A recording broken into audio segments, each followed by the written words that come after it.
Good morning. Welcome to Undisputed, live from Los Angeles. I'm Jenny Taft, here with Skip Bayless and Shannon Sharp. Morning, guys. What was that look for, Skip? I just wondered how dinner was last night.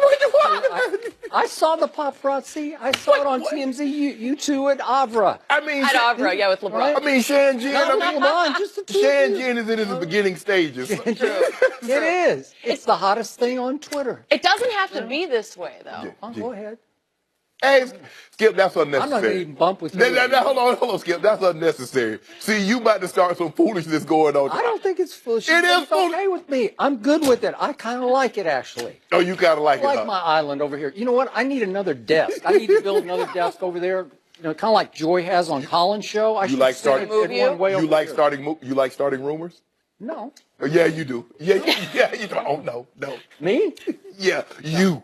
All right, let's see how you do today, Skip, over on your island. We're going to start with LeBron because his decision to bring his talents to L.A. has been the story of the summer. On the court, LeBron insists the Lakers are not rebuilding. And off the court, LeBron has turned heads by dining with A-listers like Leo DiCaprio and booking movie and TV deals for his production company. Yep. TNT's Charles Barkley weighed in on LeBron's decision, and he loves to talk, guys. He told Sports Illustrated, quote, "I look at the move to L.A. strictly as a business decision. He's on the downside of his career. He wants to be a big Hollywood mogul. He's going to be driving by the beach every day instead of going through the snow. Yep. The Lakers are not even close to a top-tier team. They're a 5 or 6 seed in a best-case scenario." Best case. Best case. So, Shannon, I will start with you on this one because I know this guy's ready. But what do you make of this? Charles is full of it. And the reason why I have a problem with Charles's comment is because Charles, I think it was January or February of 2017, he said LeBron wanted all the best players. LeBron James doesn't even want to compete. What is LeBron James? He's whiny. He had all these things to say because you remember LeBron came back at him, Skip. So you remember you remember exactly what I'm talking about. We were in Houston at the Super Bowl. Yes. So he's saying LeBron doesn't want to compete. He just wants the best players and just go out there at it. He criticized LeBron for joining Miami and teaming up with D. Wade and Chris Bosh.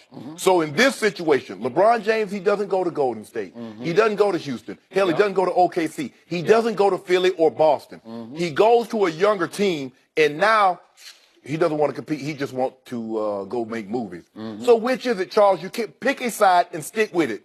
Do you want LeBron to compete? Do you want LeBron to go to a super team again, which you say is bad for basketball? Or do you want him to go to a younger team that has some talent, they're having a ride yet, and try to make them better? You say, well, he's gonna ruin these young guys.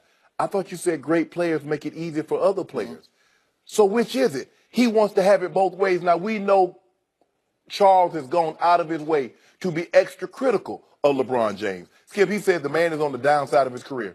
In year 15 in NBA history, since they had the All-NBA selection, only 3 other guys have made the All-NBA first team in year 15 or later. Tim Duncan, Kareem Abdul-Jabbar, and Kobe Bryant. 2 of those guys played an extra 5 years. The other guy played 4 years. How many guys you know in the downside of their career in year 15, first team All-NBA, unanimous? Is it my turn? No, it's not. You asked me a question? Yeah. Sorry. When you get an opportunity, just take notes and then you'll be able to refute anything I say. Thank you. Kareem, Kobe played an extra 5 years. They played 20. Duncan played 4 years. He played 19. So you look at what LeBron has done. First team All-NBA, MVP of the All-Star game, and he finished second in the MVP voting. But he's on the downside of his career when he had the best year as far as rebounds and assists than he had at any other point in his 15-year career. But he's on the downside. Charles, it's okay. The 80s was great basketball. It's okay for these guys in today's game to be better than some of the players. In Charles's mind, he thinks probably Karl Malone and Patrick Ewing are better players because Charles has made it abundantly clear there's nothing LeBron James can do to ever crack his top 5. Really? It's a pretty good top 5. By all metrics, LeBron James is already there. He's already a Mount Rushmore player. Everybody except Charles Barkley, who's been hating. Skip, it's okay. Charles, you didn't dedicate yourself neither on or off the court to have longevity. You can't be upset at these guys now, especially LeBron, because he spends all of his time in the gym. He spends his hard-earned money to get better and to stay in that great place, which you didn't do. But for you to say he doesn't want to compete because he went to the Lakers, if he goes to the Golden State Warriors, you upset. He goes to Houston, he's upset. If he would have gone to Philly, he would have been upset. He goes to the Lakers, but now all he wants to do be is a vocal. So which is it? Do you want him to compete or you do not want him to compete? But you got to pick one or the other. My turn? It's your turn. Oh, thank you. For the record, Charles Barkley has been very clear from the start. He wanted LeBron to stay in Cleveland back in 2010, and he wanted LeBron to stay in Cleveland this year. Just for the record, that's what he said. Compete in Cleveland. Compete for the franchise in your home area. Because in the old way of thinking, Skip, that's what happened. Magic stayed, Bird stayed, most of the guys stayed. What bothers Charles the most excuse me, that's gonna be it's gonna be amazing. What bothers Charles the most, Skip, is no player in NBA history has had the power that guy has. That's and he's unafraid to use it. That's what rubs Charles the wrong way. Because he's never had that power. Even your guy, who you consider the GOAT, never had the power LeBron James has. He didn't really have any power. Seriously.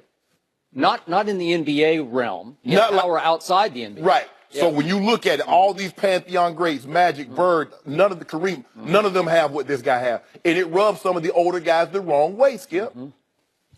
So, my turn. Yes. I have to admit this on national TV. I can't help myself. I'm turning into a Charles Barkley fan. Whatever. Even though for years and years and years, he has blasted me. He's gotten personal with me. He's been much harder on me than he ever has been on LeBron James.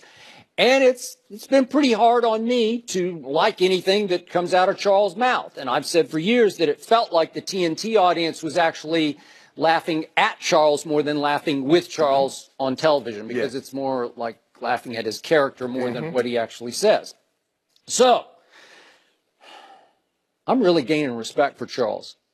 He is telling the cold, hard truth about LeBron James again and again and again. And I don't know, dare I say, is he watching Undisputed? Because everything that came out of his mouth to Sports Illustrated came out of this mouth the day after LeBron decided to take his talents to whichever beach you want. Manhattan Beach, if you want to do one. Too far. Yeah. Too far away? Yeah. Okay. But the point is that you're right. There's history here. There's bad blood here, because Charles really started telling the truth about LeBron back in 2010. He called it a punk move for LeBron to leave Cleveland and take his talents to South Beach. Why did he want That's to go? a strong choice of words. Was it a punk move that he requested to be traded to Phoenix? Was that a punk move? I don't know. Why didn't he stay in Philly, Skip? Well, this is about LeBron, who's much better than Charles, so let's keep it on LeBron. And then Charles called it an even bigger punk move that Dwayne and Chris Bosh and LeBron held that pep rally at American Airlines Arena. Not 5, not 6, not 7. Okay. Punk move, said Charles Barkley. Okay. So then, back to your point, this was in late January 2017. LeBron and company lost a game at New Orleans. They kind of hit bottom. Yeah. And LeBron went on one of his post-game rants about, we are top-heavy as bleep. Yep. Top-heavy as bleep. Saying, well, we got Kyrie and we got Kevin Love, but after that, we don't got nothing. And I sat there, again, we were at the Super Bowl in Houston, and I said, LeBron, you can't say that to Kyle Korver and Tristan Thompson and Jeff Green and down the line. You can't dismiss the whole rest of the roster as we're top-heavy as you know what, and I don't have enough help. That's what he was saying. Okay. So Charles called him out on TNT by saying that's inappropriate and that's whiny. Okay. Okay. What else did he say? He didn't want what? He didn't want to compete. He wanted all the best players, correct? Okay. All right. Okay. He did say that. Okay. So then a day or so passes, and all of a sudden, LeBron goes Wikipedia on Charles. He just launched on him and started pulling out chapter and verse on all of Charles' incidents in his life. And to note here, he says, I'm not going to let disrespect my legacy like that. I'm not the one who threw somebody through a window. I never spit on a kid. I never had unpaid debt in Las Vegas. I never said I'm not a role model. And it just went on and on. He just went Wikipedia. He went right down the list of all. And I think LeBron literally read the Wikipedia on Charles. Showed up at the All-Star game after spending the week in Vegas. And LeBron, to his credit, said, 14 years, I've never gotten in any trouble. I have been a role model. And he has. Yes. So point taken, but I don't know that you need to stoop to getting personal with Charles to try to discredit Charles, because what he said was the God's truth about LeBron. He didn't need to say that about the rest of his roster. So the bad blood mounts between the two of them. And all of a sudden, Charles felt no hesitation. And again, you can argue Charles is kind of biting the hand that feeds TNT, because this is a big package, the basketball, the NBA package for them. But he went all the way to say he's on the downside of his career and he just wants to be a Hollywood mogul. Is he on the downside of his career? Can you sit there and say, I mean, honestly, can you sit there and say that after what you saw last year, that LeBron James is on the downside? Yes, I can, because I'm going to say it one more time, and you hate to hear it, but he no longer tries on defense. He saves himself on defense. That's downside. That shows you there's some erosion, there's some aging taking place. It offends my eye, because he used to be one of the best defenders, and now he doesn't care. And you even acknowledged last year he just can't spend that much energy on the defensive end. And even though Michael Jordan was first-team All-NBA, he was not the same defensive player in '98 as he was in '88 when he won the Defensive Player of the Year. But point out, Michael was a year older in '98 at 34 than LeBron was last year at 33. But here's the thing, though, Skip, the years that he's played. So if you look at Michael Jordan at 33, he hadn't logged these kind of minutes. Okay, remember, Michael was playing some minutes at North Carolina. Some. I know he stayed for 3